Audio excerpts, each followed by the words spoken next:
키나가 MBC 쇼 음악 중심에서 SOS 노래를 마친 후 엔딩 포즈로 손바닥에 적은 막방을 보여주었는데 막방 글자를 지우지 않고 퇴근하는 모습이 카메라에 잡혔습니다.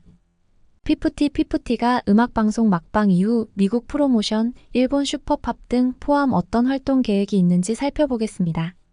피프티는 네이버 검색어 기준 40만 회를 돌파했는데 그래비티 효과로 보이며 이는 서클 차트 소셜 차트 2.0에서 피프티 1위 등에 반영됐습니다. 키나는 인도 최대 예능 TV에 출연이 작년에 이어 두 번째라고 합니다. 키나는 유튜브 예능 라면 먹고 갈래 프로에 나가고 싶다는 의견을 피력했습니다. 문샤넬은 스타리9 뮤비 중 자신이 그림 그리는 장면이 나오는데 실제로 문샤넬이 직접 그린 그림이라고 합니다. 5 멤버들이 모두 삼성전자 갤럭시 Z 플립 6를 사용하는 것으로 5일 최종 확인됐는데 삼성 광고 모델로 가야 하지 않나요? 자세한 이야기 지금 시작합니다. 피프티는 5일 MBC 쇼 음악 중심 방송을 마지막으로 음악방송 출연은 일단 끝났습니다. 이후에는 일부 예능을 비롯 미국, 일본 등 여러 일정을 소화할 계획입니다. 구체적으로 10월 7일 MBC 라디오 아이돌 라디오에 출연할 예정입니다. 아이돌 라디오는 우리가 아이돌로 하나 되는 순간을 주제로 더보이즈 선우가 진행하는 MBC 라디오의 아이돌 전문 프로그램입니다. 10월 9일 유튜브 채널 스튜디오 어서오고의 예능 챌린지 시키신 분과 MBC M 예능 주간 아이돌에 출연할 예정입니다. 지금까지 보면 피프티는 확실히 그것이 알고 싶다에서 편파 가짜 방송을 하고도 사과가 없는 SBS 방송 보이콧을 선언하면서 상대적으로 MBC에 출연이 많은 것 같습니다. 다만 전홍준 어트랙트 대표는 SBS 방송사 전체에 대한 보이콧이 아닌 시사교양국에 유감을 표시하고 있으며 예능국에게는 미안한 마음이 크다고 합니다. SBS 예능국 인사들 또한 어트랙트에 유감이 없으며 라디오의 피프티 음악 송출은 물론 뮤직비디오 송출을 하는 등 예우를 지키고 있다고 합니다. 다음 큰 일정으로는 10월 18일 19시 전남 화순공설 운동장에서 열리는 KBS 열린음악회 출연이 예정돼 있습니다.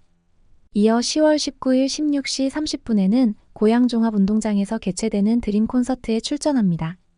그리고 10월 21일부터 10일간 미국 프로모션이 예정돼 있습니다.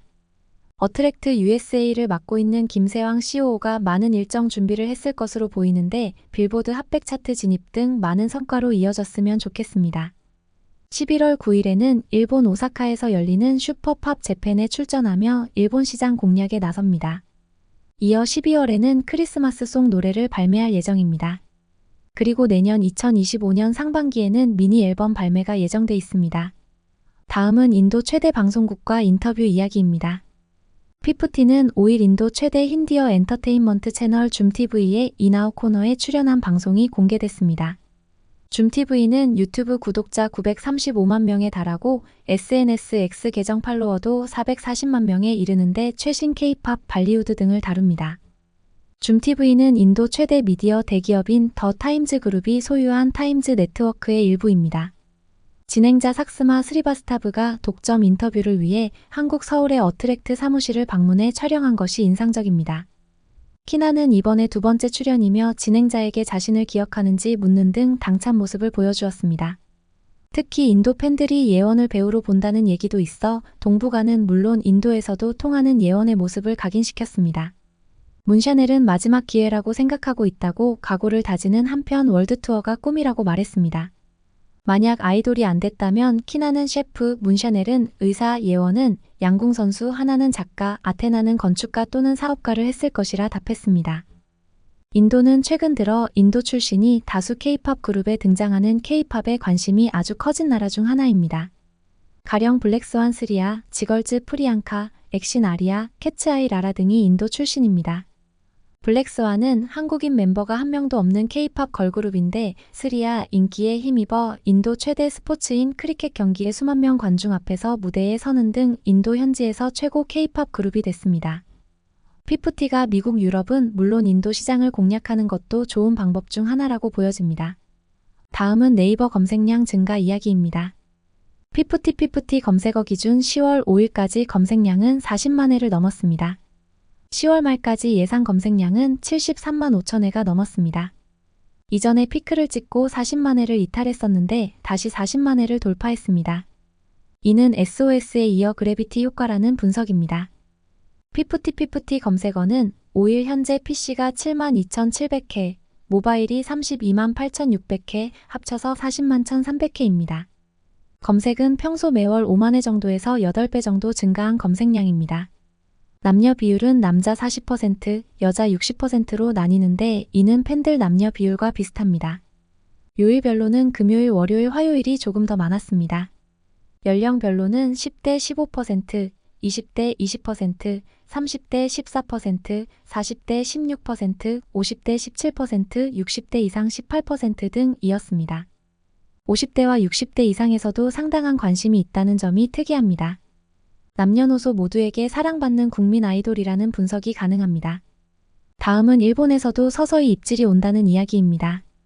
한 일본인이 올린 한국에서 그래비티가 트렌드 1위라는 SNS X글의 조회수가 무려 134만 회에 달했습니다.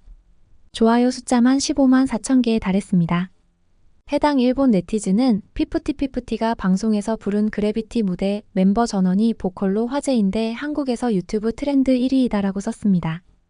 이 네티즌은 현재 그녀들은 아무런 나쁜 일을 하지 않았음에도 불구하고 악성인들로부터 비방을 받고 있다며 응원을 메시지를 보내달라고 요청하기도 했습니다. 산푼이 패거리들의 SNS 상의 악질적 폭력 범죄 행위를 잘 알고 대처까지 요청한 셈입니다. 다음은 4일과 5일 진행됐던 대면 팬사인회 이야기입니다. 우선 4일 에버라인에서 진행된 대면 팬사인회부터 살펴보겠습니다. 피프티 멤버들은 스타리9 노래 라이브 무대를 선보였습니다. 멤버들은 푸시 유어 러브 노래를 잊을 수 없다며 그 이유는 쇼케이스 첫 무대였기 때문이라고 했습니다. 멤버들끼리 부르는 애칭도 있다며 예원은 두두, 문샤넬은 샤샤, 키나는 키키라고 했습니다. 그리고 또또 코코가 있는데 아테나 하나가 누군지 헷갈리네요. 특히 스타리9 뮤비 중 문샤넬이 그림 그리는 장면은 실제로 문샤넬이 직접 그린 그림이라고 합니다. 멤버들은 끝말잇기 게임을 했는데 하나가 아픔이라고 말하자 예원이 그 다음 단어를 잊지 못해 벌칙으로 꿀벌 모습을 보여주었습니다. 5일에는 그린 유니버스 뮤직 대면 사인회가 있었습니다. 피프티 멤버들은 막방이라고 푸시 유어 러브 노래에 맞춰 행사 버전 안무를 처음 보여주었습니다. 문샤넬은 한 팬에 오래 좋아할 수 있는 PS. 부탁을 받고 하늘의 모든 별을 합친 것은 사랑과 비교할 수 없다. 함께 우주 밖으로 나가자는 글을 써줬다고 합니다. 좋아하는 유튜브 질문에 하나는 가온이의 메뉴판, 키나는 라면 먹고 갈래를 재미있게 본다면서 꼭 출연해보고 싶다고 했습니다.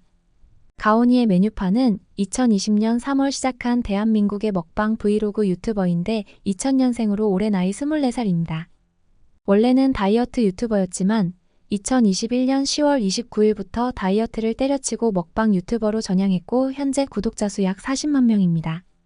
영상을 올릴 때 음성 변조를 사용하며 초상권 보호를 하기 위해서 얼굴을 공개하지 않는 것이 특징입니다. 라면 먹고 갈래는 유튜브 아이돌 격의 한 코너로 이대희가 진행하는 프로그램입니다. 설명을 보면 아이돌 좋아하는 사람 모두 돌격. 아이돌을 위한, 아이돌에 의한 본격 아이돌 덕질 채널이라고 돼 있는데 2024년 8월 23일 시작해 아직 구독자 수가 1만 2천 명 수준입니다. 집주인 이대휘와 수다 떨고 싶은 라면 친구가 함께하는 인스턴트 수다방이며 다만 라면 다 먹으면 집에 돌아가야 합니다. 인생 영화 질문의 예원은 라라랜드라며 재개봉했을 때 문샤넬과 보고 왔는데 가자마자 펑펑 울었다고 합니다. 꿈을 꾸는 사람들을 위한 별들의 도시 라라랜드 이야기인데 재즈 피아니스트 세바스찬과 배우 지망생 미아, 인생에서 가장 빛나는 순간 만난 두 사람이 미완성인 서로의 무대를 만들어가는 영화입니다. 하나는 인생 영화로 인사이드 아웃을 꼽았는데 극장에서 못 보고 집에서 보고 엄청 울었다며 추천했습니다. 인사이드 아웃은 디즈니 픽사의 대표작으로 13살이 된 라일리의 행복을 위해 매일 바쁘게 머릿속 감정 컨트롤 본부를 운영하는 기쁨, 슬픔, 버럭, 까칠, 소심에 대한 이야기입니다. 멤버들은 소녀 감성에 맞는 영화를 좋아하는 듯합니다. 아테나는 한국에 와서 서브웨이 샌드위치 등 메뉴를 좋아한다고 합니다. 좋아하는 놀이기구는 예원은 롤러코스터, 하나는 드롭, 키나와 아테나는 바이킹 좋아한다고 했고 문샤넬은 다 탔다고 소개했습니다. 좋아하는 착장에 대해 문샤넬은 뿌까머리, 키나는 그래비티 의상, 예원은 M 카운트다운 무대, 하나는 쇼 음악 중심에서 하늘색 옷 등을 꼽았습니다. 5 멤버들은 즉석에서 인어공주에서 나오는 노래, 성악 합창 등을 보여주기도 했습니다. 문샤넬은 LA에 살 때 뉴질랜드 몇 번 가봤는데 너무 좋았다며 멤버들과 뉴질랜드 가고 싶다고도 했습니다. 다음은 몇 가지 순위 이야기입니다. 피프티는 서클 차트 소셜 차트 2.0에서 2024년 39주차 1위에 올랐습니다. 피프티는 작년부터 줄곧 소셜 차트 2.0에서 1위를 차지하고 있어 화제성 인기가 가장 큰 아이돌이라고 평가됩니다. 서클 차트 소셜 차트 2.0 순위는 각 소셜미디어 인기도 종합 차트입니다. 즉 유튜브, 틱톡, 뮤빗, 마이셀럽스, 스타, 하이어 소셜 지수 등이 종합적으로 반영된 결과입니다. 그리고 9월 4주차 아이돌 차트 아차 랭킹의 피프티는 7위에 랭크됐는데 21계단 급등한 순위입니다. 글로벌 음원 사이트 디저에서 5일 SOS 영어 버전은 글로벌 순위가 16계단 오른 71위에 오르는 등 유럽 및 여러 국가에서 순위권에 올랐습니다. 빌보드, 스포티파이 등에도 좋은 흐름으로 이어졌으면 좋겠습니다. 막방 이후 멤버는 위버스에 글을 올려 인사했습니다. 예원은 5일 저녁 오늘도 트웬이 만나서 많이 힘이 나는 하루였어요. 2주 동안 활동 응원해줘서 너무 고마워요. 말로 표현할 수 없을 만큼 고맙고 사랑해요 트웬이. 처음이라 더 잘하고 싶어서 저랑 멤버들과 많이 노력했는데 그 노력이 조금이나마 느껴졌으면 좋겠어요. 아직은 부족한 점이 많지만 앞으로 트웬이한테 예쁜 모습들 많이 보여주기 위해 더더 노력할게요. 사랑해요 라고 마무리했습니다. 하나는 트웬이. 2주 동안의 활동이 모두 끝났어요. 아쉽고 더 하고 싶기도 하지만 잘 해냈다는 생각에 뿌듯해요. 항상 응원해주시는 트웬이 덕분에 우리 피프티가 존재할 수 있다는 걸 너무 많이 느꼈어요. 늘 행복과 감동을 선물해주는 우리 트웬이.